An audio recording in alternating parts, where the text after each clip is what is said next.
पंजाब के मुख्यमंत्री ये बयान दे रहे हैं कि इस वारदात के पीछे पाकिस्तान के आईएसआई का हाथ नहीं है, बल्कि भारतीय जनता पार्टी का हाथ है। और पंजाब का लॉ एंड ऑर्डर खराब होता जा रहा है। मैं मुख्यमंत्री साहब से ये दरख्वास्त करूंगा कि अपना पाकिस्तान प्रेम छोड़कर वे पंजाब सूबे के हालातों का जायजा ले और सीधे तौर पर ये बॉम्ब ब्लास्ट पंजाब की अमन और शांति से एक प्रकार का खिलवाड़ करने की कोशिश है। स्थिति बहुत सेंसिटिव है, चिंताजनक है।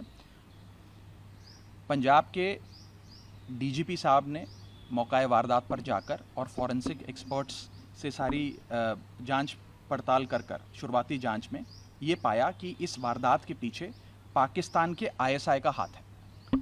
दूसरी ओर पंजाब के मुख्यमंत्री ये बयान दे रहे हैं कि इस वारदात के पीछे पाकिस्तान के आईएसआई का हाथ नहीं है, बल्कि भारतीय जनता पार्टी का हाथ है।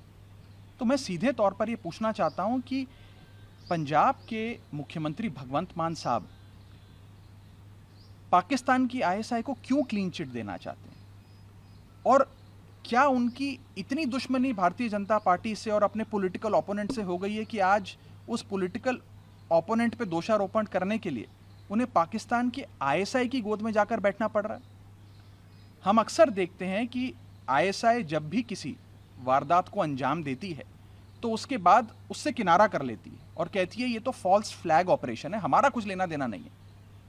आज भगवंत मान साहब सीधे तौर पर आईएसआई का नैरेटिव को आगे बढ़ा रहे हैं। जो बात आईएसआई कहती है वही मान साहब कह रहे हैं। तो ये बहुत खतरनाक है। उसे मैं समझने का प्रयास कर रहा हूं कि क्यों भगवंत मान साहब, ऐसी कौन सी वो कंपल्शंस हैं जिसके चलते उन्हें इन आतंकवादियों को और इस आईएसआई को क्लीन चिट देने की इतनी जल्दी पड़ी है, और सीधे तौर पर वे अपने पॉलिटिकल ओपोनेंट को इसके लिए ब्लेम कर रहे हैं। ये बहुत चिंताजनक बयान है। इसे गंभीरता से लेना चाहिए और समझना चाहिए कि उनकी ऐसी क्या मजबूरियां हैं जिसके चलते वो इस प्रकार के बयान देने के लिए मजबूर हैं।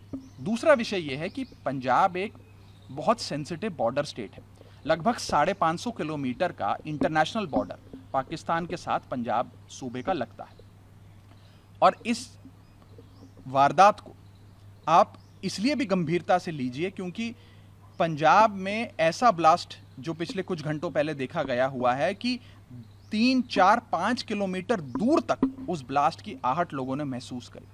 और इस ब्लास्ट की लोकेशन, जैसे कि जालंधर में जो ब्लास्ट हुआ, वो एक ऐसी जगह हुआ जहां 3 जगह से वो जगह आर्म्ड फोर्सेस, पैरामिलिट्री फोर्सेस और पंजाब पुलिस के हेडक्वार्टर से ढकी गई थी। एक ऐसी जगह जहां पर एक तरफ पैरामिलिट्री फोर्सेस का हेडक्वार्टर है, दूसरी तरफ पंजाब आर्मर्ड पुलिस का हेडक्वार्टर है, और तीसरी तरफ भारतीय सेना का कंटोनमेंट इलाका लगता है। उस इलाके के बीचों बीच जाकर यह ब्लास्ट हुआ है। बहुत चिंता का विषय है। मैं ये भी कहना चाहूंगा कि बीते कुछ समय से पंजाब के अंदर कानून व्यवस्था, लॉ एंड ऑर्डर बद से बदतर होता जा रहा है।